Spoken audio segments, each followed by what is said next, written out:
Lero Panyasa Voice Box tafuna kupatsireni zomwe analankhula olemekezeka mtsogoleri wa dziko lino Dr. Makathe Chakwera kuchokera ku nyumba yachifumu ya Sanjika mu mzinda wa Blantyre. Iwowa amalankhula pofuna kupereka update kwa Malawi yokhudzana ndi kapezedwe ka feteleza komanso mafuta mu dziko lathu la Malawi. Tiyeni limodzi pano Panyasa Voice Box kuti timve kuti mtsogoleri wa dziko lino analankhula kuti chani, ndipo akamaliza timati musangochoka mutiuze maganizo anu in the comment section below pompano Panyasa Voice Box.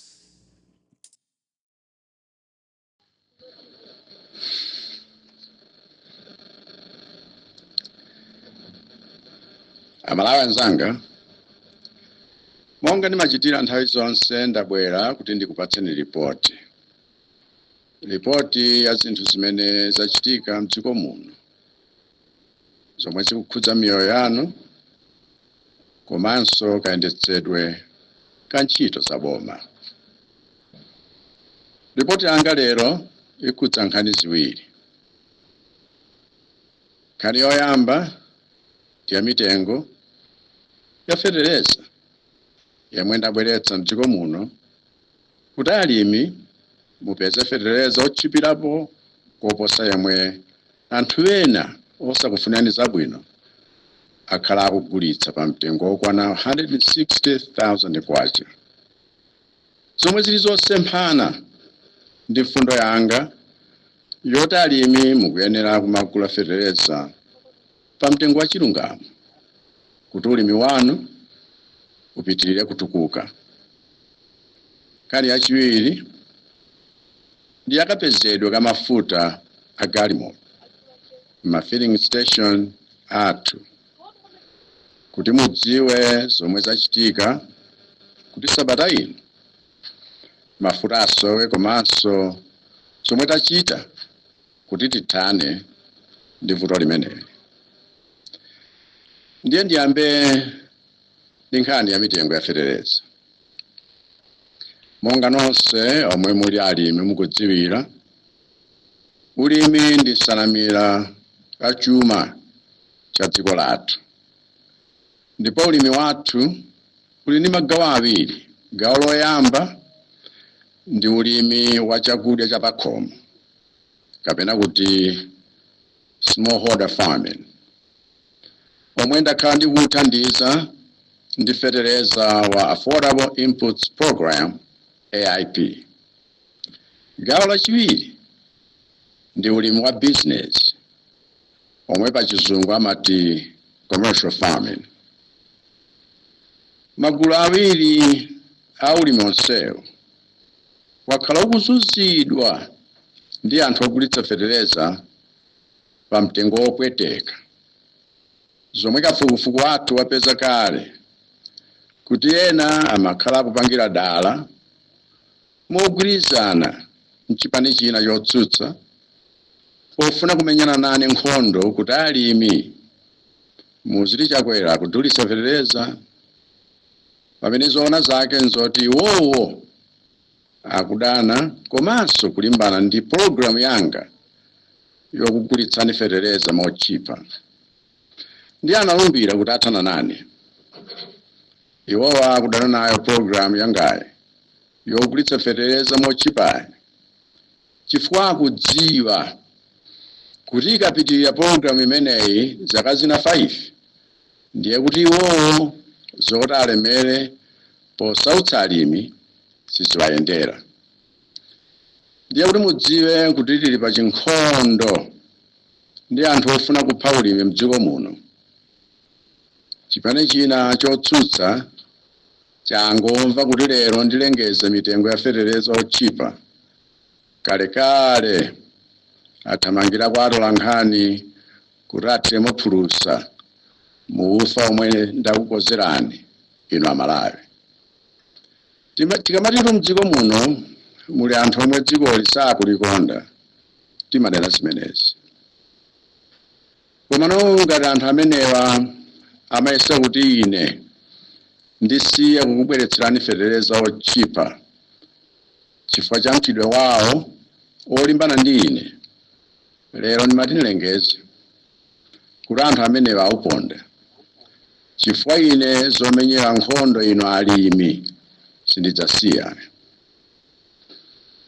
ndiye pofuna kuwatsimikizira anthu amenewa kuti sanditha, ndabwera pano kuti ndikudziwitseni mtengo wa fetereza wa AIP wa gulu la inu alimi omwe ndinu ma smallholders farmers, omwenso ndi alimi achakudya chapakhomo m'minda ing'onoing'ono yosapitirira ekala imodzi. Chomwe ndikufuna ndikudziwitsireni nonse amene muli gulu limeneli nchakuti fetereza wa AIP ayamba kugawidwa dziko lonse pa 1 October ngati mmene achitira chaka chatha, kuti nonse amene mayina wanu analembedwa mukaundula wa AIP mupeze fetereza ameneyu mvula ya December isanakwane. Ndipo fetereza ameneyu mudzagula pa mtengo wa 15,000 kwacha. Koma inu omwe muli mgulu la ulimi wa business, omwe muli mamembala amakalabu alimi wa business, ulimi omwe mumachita minda yosachepera 1 hectare, fetereza wanu wafika. Kapena ndene kuti minda imene imakulira kuposera 1 hectare, fetereza wanu wafika kale m'madepot ogulitsira dziko lonse la Malawi. Ndipo fetereza ameneyo ayamba kugulitsidwa mawa lomweli pa mtengo wa 90,000 kwacha. Ndipo mapulogalamu a fetereza awiri amenewa sindisiya kuwapanga mpaka 2030, chifukwa sitingatukule dziko lino ngati sitipitsa chitukuko cha ulimi kapena cha alimi patsogolo. Nkhani yachiwiri yakusowa kwa mafuta ma filling station. Mafuna mudziwe kuti nkhani imeneyinso ni nkhondo yayikulu yomwe ndili kulimbana ndi anthu ochepa omwe akhala akugulitsa mafuta modula kuchokera mayiko akunja, chifukwa anthuwo akudana ndi programu yanga ya government to government yomwe ndakhazikitsa kumayambiriro a chaka chino kuti tizigula mafuta direct kuchokera kwa maboma akunja, osati mwakudzera mwa madobadoba omwe amakhala pakati kuti azitigulitsa mafuta amodula. Ndiye mafuta wayamba G2G ndi aja okwana 48 million liters omwe anafika mu July, omwe tinagula pa mtengo wa $27 million, kusiyanira natu ndi mtengo wa $40 million.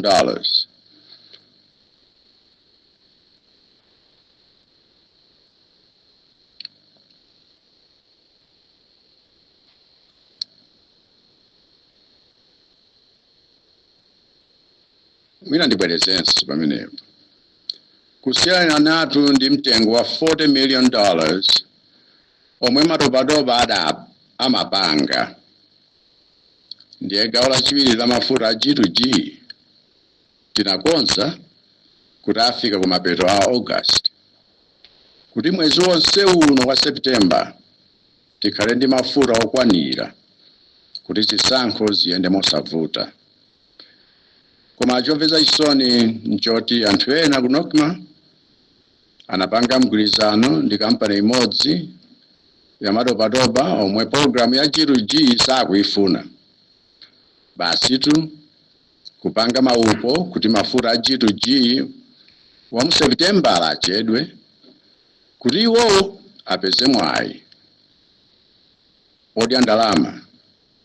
Ndiye mpaka kupezeka kuti kampani iyo yachedwetsa kubweretsa mafutawo itapatsidwa kale ndalama. Komabe ndikufuna ndikutsimikizireni kuti mafuta a G2G akubwera. Ndipo pamene tikudikirira mafuta amenewa tapempha kale makampani ena otifunira zabwino kuti atipatse mafuta ogwirizira kuti tiyike ma filling station, pofuna kuti mizere yomwe yamanga ma filling station ite inunso mupeze mafuta. Ndiye mafuta ogwirizira amenewa ayamba kale kufika. kotero kuti matraki ena okwana 240 akhala akubweretsa mafuta amenewa owonjezera mawa lino ndi mkuja kuti pofika la Sabata mafuta akhale atakupezeka paliponse. Ndiye kwanga ndikupempha kwa inu kuti munikhululukire kuti izizi ni nkhondo zomwe ndili kumenyerani, komanso mundikhululukire kuti zipolopolo za nkhondo imeneyi zakupwerekani pokudikitsani ma filling station. Komano chomwe ndikufuna mudziwe nchoti anthu akuno omwe apanga zinthu zosokoneza mafuta awa niwadziwa, ndipo akudziwa kale kuti potha zisankho Sabata yamawali ntchito zawo zikhala zitatha. Chifukwa chomwe apangachi nchipongwe kwa inu nonse komanso kwa ine ngati president. Ambuye akudalitseni nonse. Zikomo. Dr. Lazarus Chakwera